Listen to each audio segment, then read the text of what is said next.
Comment calculer le nombre d'étriers d'une poutre? Beaucoup pensent que le calcul des étriers est compliqué, alors qu'en réalité, c'est probablement l'une des choses les plus simples et logiques du béton armé. Ce proverbe chinois nous dit tout. 学如逆水行舟，不进则退. Ce qui veut dire, apprends comme si tu devais vivre pour toujours, vis comme si tu devais mourir demain. Voici les 5 étapes simples. 1. Les zones d'appui. Aux extrémités, la poutre repose sur ses appuis. C'est là que les efforts sont les plus dangereux, et que les fissures peuvent apparaître. C'est pourquoi on renforce toujours 50 cm à chaque bout. C'est la zone d'absorption du choc. Plus c'est renforcé ici, plus ta poutre est stable et durable. 2. L'espacement des étriers.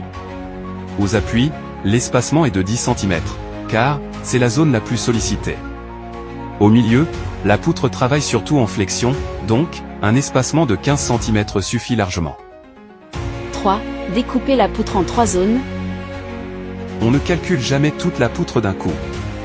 On coupe en 3 parties, appui gauche, zone centrale, appui droit, car ces zones ne travaillent pas de la même manière.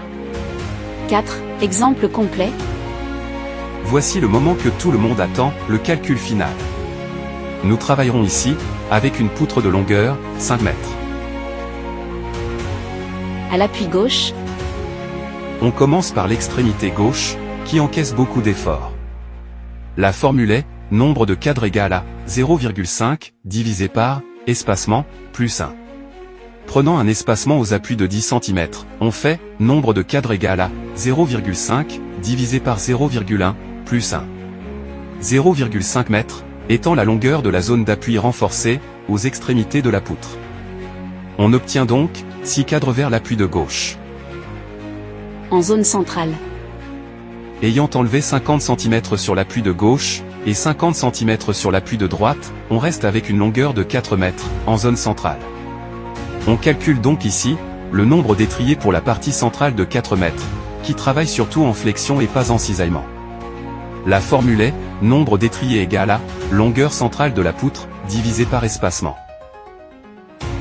Considérant un espacement de 15 cm en zone centrale, on fait, nombre d'étriers, égal à, 4 mètres, divisé par 0,15. 0,15 m, étant la conversion de 15 cm en mètres. On obtient donc, 26,66, soit 27 cadres en zone centrale de la poutre. À l'appui droit. Même formule qu'au niveau de l'appui de gauche, et même résultat, donc 6 étriers ici également. Alors, pour trouver le nombre de cadres nécessaires pour toute la poutre, il suffit d'additionner le nombre de cadres trouvés dans chaque zone. C'est-à-dire, à l'appui de gauche, en zone centrale, et à l'appui de droite. On obtient donc finalement, 6, plus 27, plus 6, soit 39 cadres au total. 5. La marge de sécurité. Sur un chantier, il y a toujours un imprévu, une coupe mal faite, une tige tordue, une erreur de manipulation. Pour éviter de manquer d'étrier le jour du coulage, on ajoute toujours 5% de marge. Avec ça, n'importe qui peut calculer les étriers d'une poutre comme un technicien chevronné.